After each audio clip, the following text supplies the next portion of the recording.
gusto tenerlos en esta segunda sesión de nuestro Summit de Seguridad. Acabamos de explorar el estado de la ciberseguridad en Latinoamérica el día de hoy. Ahora enfoquémonos en los ataques y quiénes están detrás de estos. Tenemos ahora en pantalla un nuevo poll, los invito a participar. Hola Chema, bienvenido a Microsoft Sessions, un gusto tenerte con nosotros hoy. Un placer estar con vosotros.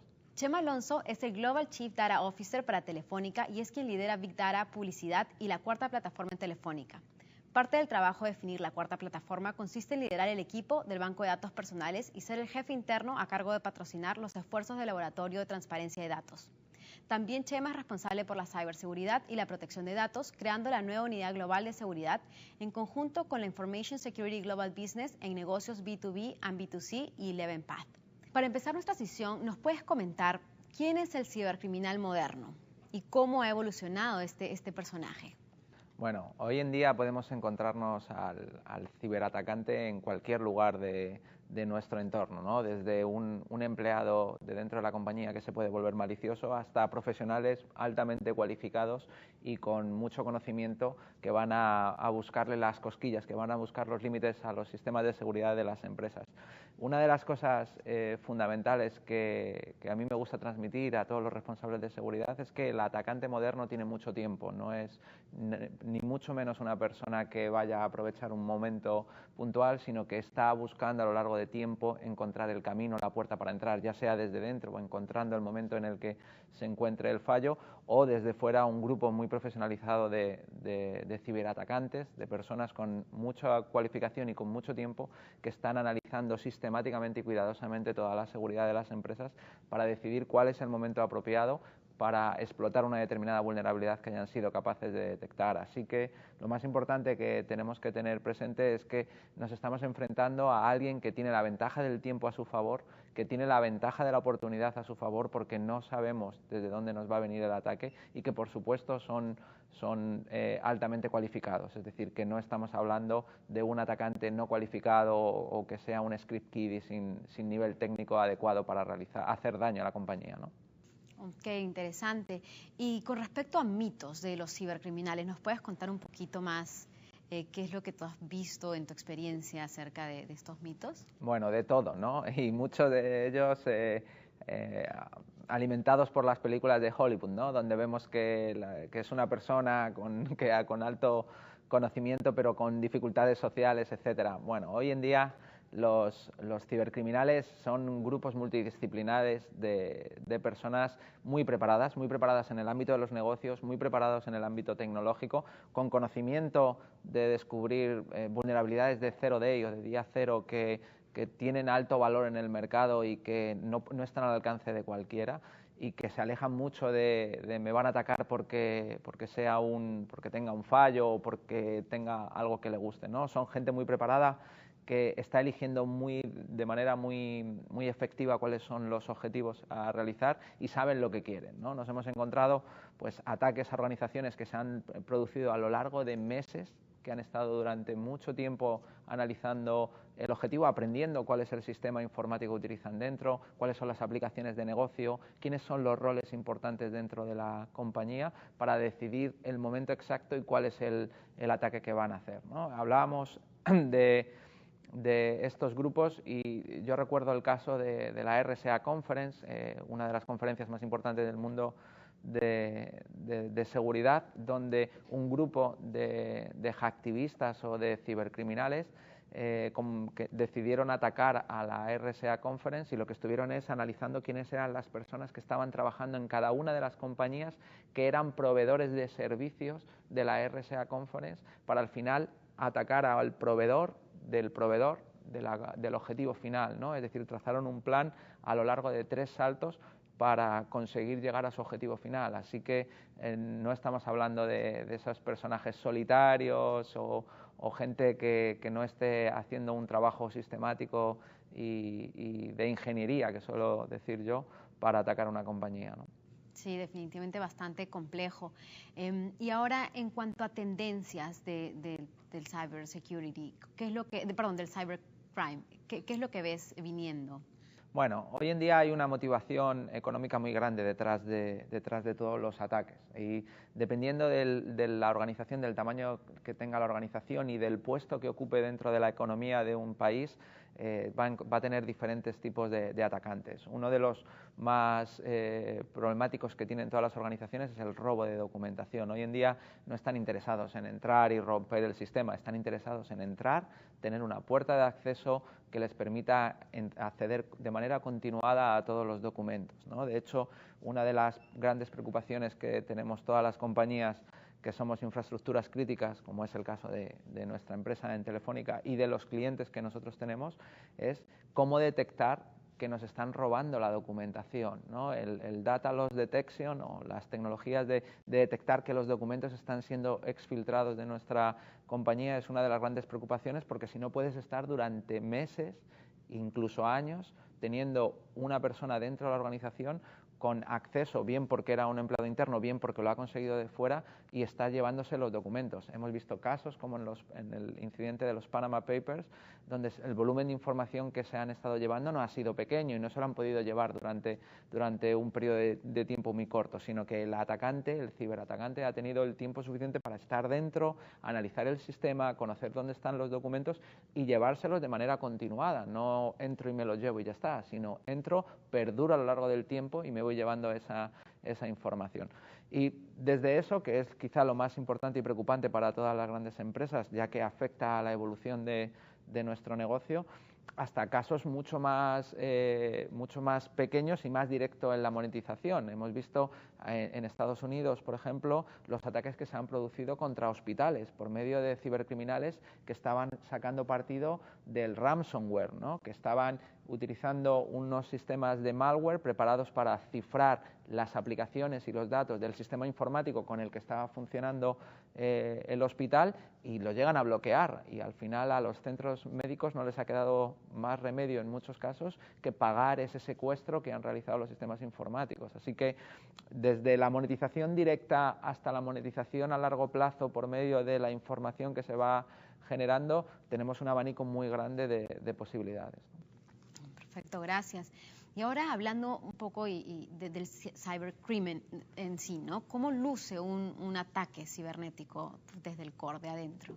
Bueno, normalmente cuando vemos estos ataques en el mundo del cibercrimen, la gente suele pensar que todos ellos entran con un zero day dentro de la organización, ¿no? Una vulnerabilidad que es difícil de detectar y que se hace complicado de proteger porque nadie más la conoce nada más que el que lo ha descubierto. Los famosos zero days, que sabemos que en el mercado pueden llegar a costar $1 millón a día de hoy, si lo quieres adquirir para determinadas tecnologías que sean de amplio espectro y amplio uso dentro de las empresas. Pero la realidad es que en la mayoría de los casos están aprovechándose del factor humano y de los pobres mecanismos de autenticación que tienen muchas organizaciones. Seguro que muchos de los que nos están viendo ahora tienen dentro de su empresa un montón de sistemas informáticos, una cantidad de sistemas informáticos que van desde gestionar los salarios, desde pedir las vacaciones, el ERP, el sistema de gestión de clientes, etcétera. Y en la mayoría de ellos, la única protección que hay entre una persona y los datos que hay en el sistema es un usuario y una contraseña.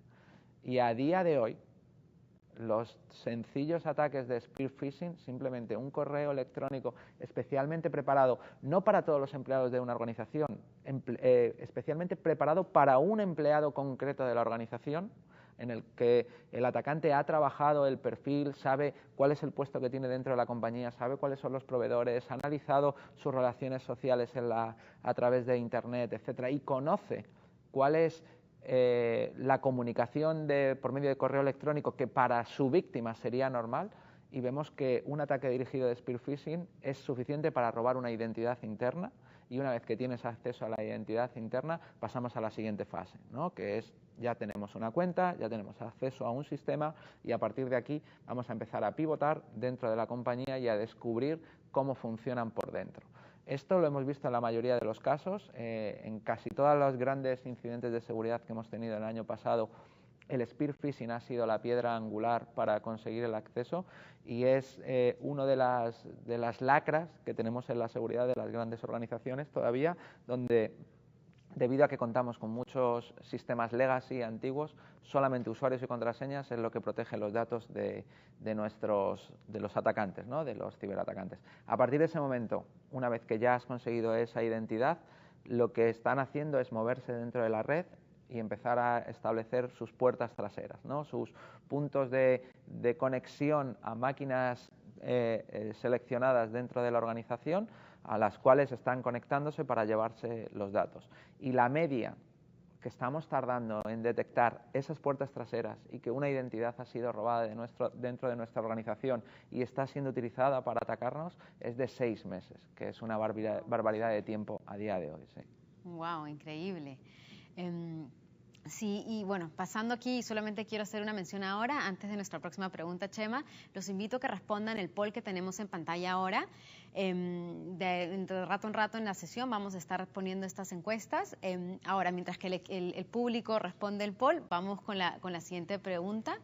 ¿Qué criterio utilizan los cibercriminales para elegir a sus víctimas? Hemos hablado ya un poco de cómo luce el cybercrimen, pero si podemos especificar un poquito más en este punto. Bueno, hoy en día decían que los atacantes iban buscando el dinero y por eso han estado atacando al mundo de la banca online, ¿no? Y hemos visto que la banca online ha sido el primer objetivo que ha sufrido los ataques del cibercrimen, pero eso también le ha permitido incrementar muchísimo los niveles de seguridad, la detección del fraude, y además ha conseguido que una industria como es la de la banca se haya coordinado a la hora de defenderse contra el mundo del cibercrimen. Es increíble la cantidad de mecanismos de seguridad que tienen a día de hoy las entidades bancarias, que dificultan muchísimo que un ciberatacante un cibercriminal capaz de robar dinero de un banco y moverlo a otro sin ser detectado, ¿no? Hoy en día el fraude por medio del robo de cuentas de banca online es muy pequeño y es infinitamente inferior al que tenemos simplemente por el clonado de tarjetas de crédito, que sigue siendo uno de los grandes problemas en el mundo del fraude. De ese objetivo inicial de vamos a tocar al banco, que es donde está el dinero, los cibercriminales se han ido moviendo hacia negocios más lucrativos, ¿no? Como es el robo de la información y la comercialización de la información. Hemos visto en Europa del Este, vimos una organización que se dedicaba simplemente a infectar ordenadores por medio de botnets, ordenadores que en muchos casos estaban dentro de empresas, y llevarse solo los documentos Excel, los doc, los PowerPoint, los PDF, etcétera, y todos esos documentos los ponían en un repositorio donde la gente pagaba por el documento que quería descargarse, ¿no? Era un sistema de subasta de venta de información que habían realizado, similar al que se hace con el robo de cuentas en Internet, ¿no? Que hoy en día se subastan las cuentas que han sido robadas en función de cuál es el lugar donde dan acceso, ¿no? Que lo hemos visto mucho. Y a partir de ahí, pues ya luego hemos ido pasando a otros modelos de negocio asociados. El ransomware, del que ya hemos hablado, donde estamos viendo que están infectando sobre todo las organizaciones que tienen un nivel de madurez en el mundo de seguridad inferior, que todavía adolecen de problemas del siglo pasado, como no tener copias de seguridad de los sistemas informáticos o tener las copias de seguridad conectadas a la red, lo cual ante un ataque de ransomware les hace muy débiles y les obliga a pagar rápidamente, e incluso las famosas extorsiones que se producen por ataques de denegación de servicio a los e-commerce que hay en Internet que no tienen contratados servicios de protección contra este tipo de ataques, ¿no? Y vemos que se produce una extorsión, una negociación directa, etcétera. Y el abanico es tan grande que ya llegaríamos hasta la parte más final, donde se está extorsionando a las personas individuales, a las que se están robando sus cuentas de redes sociales y se les está extorsionando por devolvérselo, ¿no? Es decir, que tenemos desde la parte más alta de grupos cibercriminales altamente cualificados que funcionan como una organización, como si fuera una empresa con un objetivo claro, con tareas divididas y un project plan por fases para ir consiguiendo el ataque, hasta la parte del menudeo más amplio que llega al usuario final, ¿no? Perfecto, muchísimas gracias. Muy interesante. Y ahora, todo este mundo ha evolucionado. O sea, cuéntanos un poco las herramientas que están usando hoy en día este negocio del cibercrimen. Bueno, tecnológicamente hemos avanzado mucho en los últimos años y las herramientas de hacking o de vulneración de sistemas están casi todas disponibles en Internet. Hoy en día hacer un ataque de spear phishing es muy sencillo para cualquier persona y sin necesidad de tener grandes conocimientos. Hay muchísimas herramientas en Internet que te ayudan a automatizarlo completamente. Kit de explotación que se dedican a recolectar los exploits que son públicos o de día 1 que llamamos nosotros, es decir, un fallo de seguridad que ya se conoce el exploit pero que no ha sido parcheado en todos los sistemas, pues están comercializándose en Internet generando grandes sumas de dinero a los creadores, ¿no? Y básicamente lo que hemos llegado es a una fase donde la cadena de herramientas que son necesarias para generar una intrusión exitosa dentro de un sistema están totalmente construidas ya al alcance de cualquiera Internet con muy poco dinero, y que si a esa cadena de herramientas le añadimos los 0 days que el mundo del cibercrimen más profesionalizado puedan desarrollar ellos internamente, que muchas veces lo desarrollan ellos internamente, o que lo puedan comprar en el mercado negro de Internet, más todo lo que ellos puedan desarrollar para mejorar las herramientas existentes, nos llevan a un panorama en el que podría ser como la compra de armas en el mundo físico, ¿no? Ya está todo muy industrializado, está al alcance de cualquiera, y hay que pensar que los atacantes tienen esas herramientas y las tienen muy preparadas y muy afinadas para atacar cualquier compañía, ¿no? Wow. Y en este contexto, ¿cuáles son las principales prácticas que las empresas pueden realizar para mejorar su seguridad hoy día? Bueno, aquí yo suelo darle varios consejos a las organizaciones. Como he dicho antes, cuando hemos estado hablando de cómo suelen producirse los ataques, en la mayoría de los casos los atacantes están aprovechando errores de seguridad que son ampliamente conocidos, desde la copia de seguridad hasta la gestión de la identidad. Había estas Navidades, en el mes de noviembre del año pasado, hubo un informe del Department of Homeland Security aquí en Estados Unidos. Ellos hicieron un Security Assessment de cuál era su nivel de seguridad dentro del Department of Homeland Security. Y era sorprendente ver cómo las cosas que reflejaba ese informe son exactamente los mismos problemas que tienen las empresas. Adolecían de un inventario adecuado de los equipos, no sabían correctamente cuáles eran los equipos que tenían en la red. Tenían los sistemas operativos, tenían Windows XP sin soporte, tenían sistemas Windows con Flash, con Java, con QuickTime sin actualizar por toda la red, tenían motores de bases de datos que estaban funcionando en sus servidores sin actualizar, tenían aplicaciones web con vulnerabilidades de SQL injection, de cross-site scripting, etcétera. Es decir, y por supuesto usuarios sin segundo factor de autenticación, con contraseñas por defecto, contraseñas repetidas, etcétera. Toda una miriada de vulnerabilidades de seguridad que son ampliamente conocidas.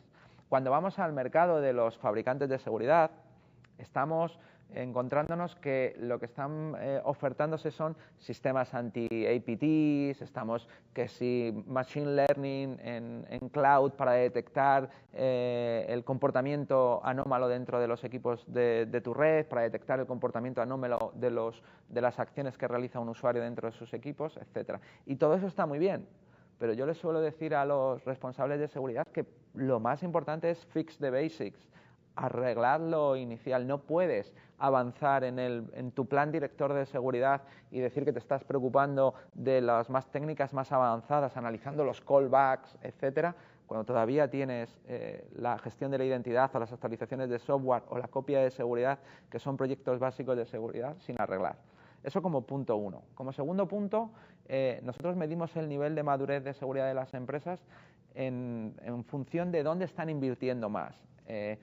Por supuesto, en la fase menos madura es cuando un responsable de seguridad cree que va a tener la capacidad de evitar cualquier ataque de seguridad, de proteger su empresa como si le pusiéramos una coraza y evitar que suceda algún problema, ¿no? Yo suelo explicar que esto es como los papás cuando cuidan a los niños, ¿no? Que hay una fase en la que creen que lo van a poder proteger de todo lo que le pase en la vida y no es verdad, ¿no? Entonces, en esa fase, todas las empresas están invirtiendo en la seguridad perimetral, en prevenir el ataque, en que no me pase nada. pero lo cierto es que vas a tener un incidente de seguridad tarde o temprano, porque mañana aparece un nuevo fallo de seguridad, pues tipo Heartbleed o Shell Shock, y te va a afectar sí o sí porque tienes ese software. Entonces tienes que asumir que te van a atacar y que eventualmente van a tener éxito. Las empresas con un nivel de madurez un poco mayor, digamos que están en la fase de detectar, asumen que el atacante va a tener éxito y lo que hacen es desarrollar tecnologías e implantar sistemas de seguridad dentro de sus organizaciones que son capaces de detectar cuando el atacante está dentro de sus sistemas y dentro de su red. Ahí estaba yo comentando que la media son 6 meses que estamos teniendo en detectar. Si no invertimos más en detectar, los atacantes después de 6 meses se han llevado todo, se han llevado todos los documentos. Y luego estarían las empresas más maduras que ya hacen un balanceo de la inversión, no solo gastando dinero en prevención, que tienen que seguir gastando, no solo gastando en detección, sino también en la respuesta. ¿Qué voy a hacer el día que el atacante tenga éxito? ¿Cuál va a ser mi respuesta cuando este riesgo que yo tengo dentro de mi plan de gestión de riesgos suceda? Es decir, cuando se caiga el servidor, cuando un atacante se lleve la base de datos usuarios, ¿qué voy a hacer? ¿Cuál va a ser el proceso para restaurar todos los usuarios y las contraseñas?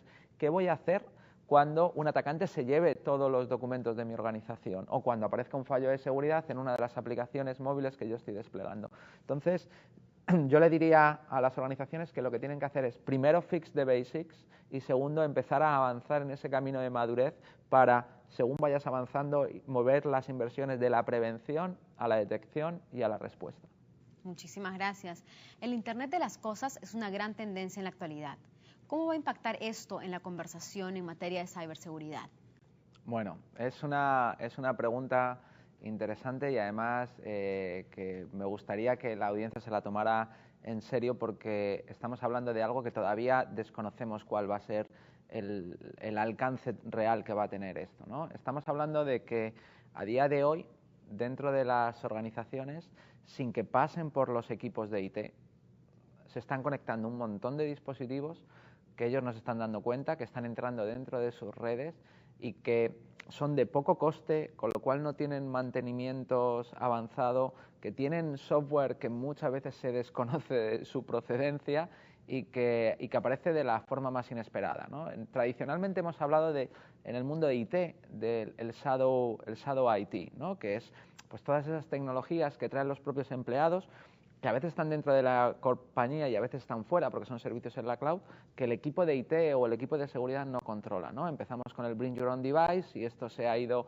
evolucionando a Bring Your Own Cloud, ¿no? Ahora hay muchos empleados que, como tienen esa capacidad, se abren hasta sus propios servicios en cloud y se hacen toda su tecnología. Pero con el mundo del IoT nos encontramos que de repente cambian un proyector de vídeo de una sala de reuniones y el siguiente que viene con software, se conecta a internet, está reportando la temperatura, el calor y toma fotografías de movimiento y las está subiendo a un servidor en la nube y no llegamos a ser conscientes de eso. O que tiene un micrófono incorporado que puede utilizarse para que un atacante escuche las conversaciones. Pero cuando hablamos del IoT, pues hablamos de una amplitud en su implantación, pues que va desde, yo contaba el caso de proyectores de vídeo, pero hablamos también de los wearables, hablamos de los ascensores, hablamos del sistema de refrigeración, del sistema de calefacción, de los smart buildings, pero el volumen de sitios donde está metiendo cada vez crece más, ¿no? Hablamos de hospitales con sensores por todas partes, hablamos de lugares donde tiene una importancia que todavía no somos conscientes, ¿no? Simplemente una presa de donde se está guardando el agua y pues los sensores son dispositivos IoT que la gente puede manipular o que puede atacar, ¿no? Para cambiar el formato en el que está funcionando. La amplitud de sitios donde vamos a encontrarnos el mundo del IoT, desde los juguetes, ¿no? Lo hemos visto que todos los juguetes están conectados hoy en día.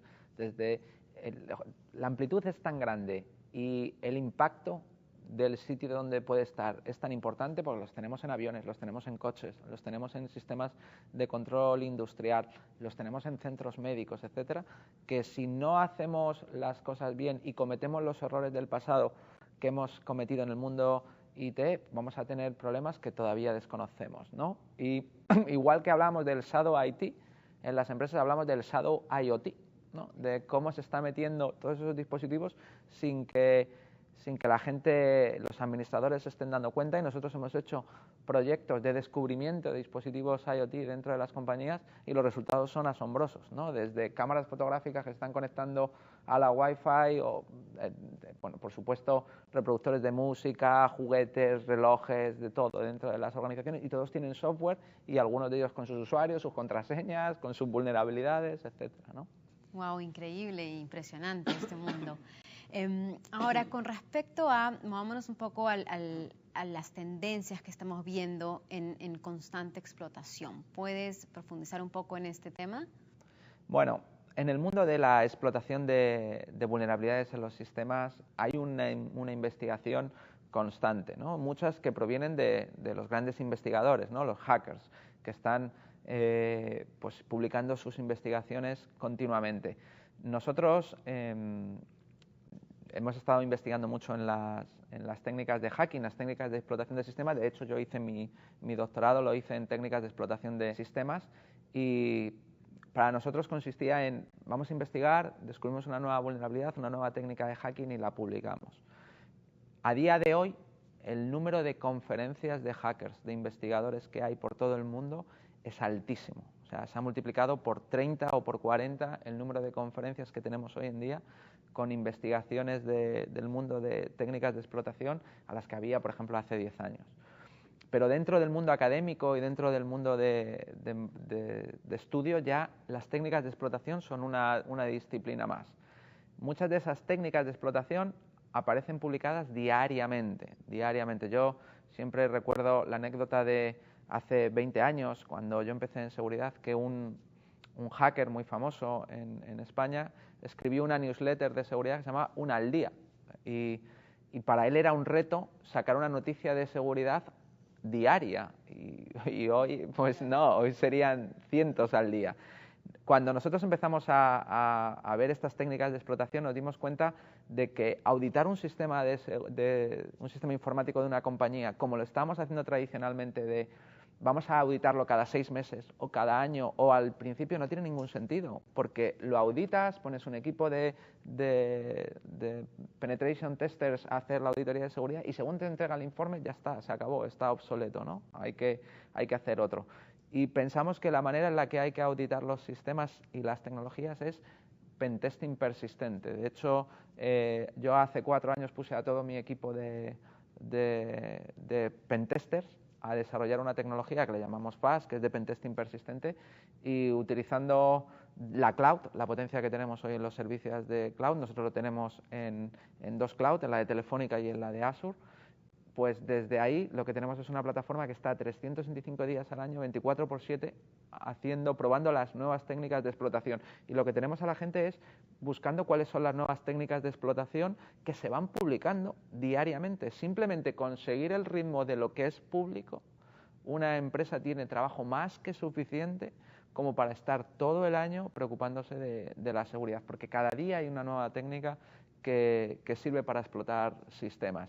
Y si no lo haces, todo tu esfuerzo en seguridad que hayas estado haciendo se puede ir al traste, simplemente porque ha aparecido una nueva vulnerabilidad y no has estado atento a ella, ¿no? Hablábamos antes he comentado 2 de ellas que fueron muy famosas, ¿no? Heartbleed y Shellshock, que fueron publicadas por unos investigadores, y con solo una petición era posible leer la memoria del servidor y llevarte los usuarios, las contraseñas, las cookies, etcétera. Y si tú no tienes un sistema lo suficientemente acelerado y lo suficientemente automatizado como para detectar si eres vulnerable a esas técnicas de explotación, no va a servir para nada la inversión que hagas. Muy interesante, Chema. Ya hemos abordado un poco este tema, pero a ver si ahora nos enfocamos más en la anatomía de un ataque, ¿no? ¿Cómo se ve la típica intromisión? Me imagino que obviamente debe ser el peor día para cualquier profesional de seguridad, pero entonces si nos puedes comentar un poquito acerca de este tema. Bueno, los que trabajamos en seguridad sabemos que tarde o temprano te va a pasar, ¿no? Hay una frase que decía un hacker cuando le hackearon a él y les pusieron en mitad de una conferencia que cuando estás en el campo de batalla te llueven las balas, y esto es innegable, ¿no? Los que trabajamos en seguridad sabemos que la beligerancia con la que se producen los ataques es altísima, y que tenemos que estar preparados para responder dentro de esas 3 fases de madurez para cuando se produce un ataque, ¿no? Normalmente cuando entra un ataque nosotros lo detectamos porque empieza a haber picos en registros, en los registros de actividad, ¿no? En los logs de los sistemas empieza a haber actividad extraña. De hecho, el reto no es tener sistemas de detección de intrusiones o sistemas que protejan los ataques y generen logs. El reto es orquestar todos esos logs que producen todos los elementos de seguridad de tu organización para saber que estás siendo víctima de un ataque, ¿no? Y cuando vemos un ataque, una intrusión con éxito, la vemos a 3 niveles, ¿no? La vemos primero a nivel de los registros que dejan los equipos de la red, ya sean los PCs o los servidores. En segundo lugar, la vemos a nivel de el tráfico que se está generando por la red, directamente mirando en los switches, en los firewalls, en los WAF, etcétera. Y por último, y esto es muy importante porque muchas empresas todavía no han dado ese salto, mirando los logs que se están generando en los servicios que tenemos en la cloud. Antiguamente los responsables de seguridad estaban acostumbrados a tener su perímetro, sus servidores en su CPD, en su data center, tenían ahí su red, su DMZ, y analizaban el tráfico que se producía por la red, los logs de los servidores, pero hoy en día pues Office 365 pues es una herramienta que utilizamos muchas compañías, ¿no? Y los registros de actividad están en los servidores en la nube, ¿no? Tenemos que ir a la cloud a traernos esos registros de actividad y correlacionar los registros de actividad de nuestros servicios en la cloud con los registros de actividad de nuestra red y nuestros servidores, con los registros de actividad que tienen los puestos de trabajo, y a veces estamos capturando también el comportamiento, el human behavior que está dentro del PC, y correlar todo eso para detectar la intrusión. Y siempre cuando se produce una intrusión hay anomalías, porque el ciberatacante nunca se va a comportar como se comporta nuestro sistema habitualmente. Entonces, lo que vemos normalmente siempre es que cuando tiramos del hilo llegamos a esa primera fase del robo de la primera identidad o la explotación del primer equipo, y a partir de aquí ya no empezamos a ver cómo aparecen las anomalías en todos los registros de actividad. Es muy importante que las empresas tengan un buen sistema de procesado y almacenamiento de logs. Los logs son muy valiosos, y hoy en día, pues gracias a la capacidad de almacenamiento que tenemos con los servicios en la nube, donde el coste de mantenimiento de datos masivos, como serían los logs, no es alto, pues va a ayudar a detectar cuáles son los grandes agujeros de seguridad que tenemos dentro de nuestros sistemas y que están utilizando los atacantes en una de estas explotaciones. Perfecto, gracias, Chema. Y ahora, ¿algún mensaje para la audiencia que hoy nos está viendo? Tenemos a miles de profesionales de seguridad conectados. ¿Qué pueden hacer para mitigar estos ataques o estos riesgos en sus organizaciones? Bueno, yo les diría que lo primero que tienen que hacer es asumir que los van a tener, que eso es fundamental. Los ciberatacantes están, ya sea su motivación política, ideológica, monetaria, o simplemente por odio o por lo que sea, te van a atacar. El pensar que no vas a ser atacado hoy en día es el primero de los errores. Lo segundo que les diría es que hagan consciente a todo el board de la compañía de cómo estamos de seguridad y cuando sucedan los ataques, porque todavía en algunos estamentos más altos dentro de las empresas todavía no se percibe esa situación. Yo no tengo que remontarme muy atrás en el tiempo. En el último año yo he estado hablando pues con consejero delegado y miembros del board de grandes multinacionales dentro del top 100 de este país, y todavía afirmaban que ellos no tenían problema porque son 100% seguros, ¿no? Y pensar que vas a tener 100% de seguridad es un error. Entonces, que hagan consciente de la realidad al board, y luego que avancen en esas 2 líneas de trabajo que yo había comentado antes. La primera, el fix the basic. Vamos a solucionar los problemas básicos de verdad. No tiene sentido que nos gastemos mucho dinero en tecnología super fashion si todavía no tenemos resueltos los basics, y luego que avancemos en la fase de madurez pasando de la prevención a la detección y a la respuesta, ¿no? Que es fundamental para que podamos construir para el futuro. Muchísimas gracias, Chema. Nos llevaste realmente muy de cerca el mundo de los ciberataques y el ciberatacante. Muy interesante la charla. Bueno, Muchísimas un placer. gracias. Gracias a vosotros por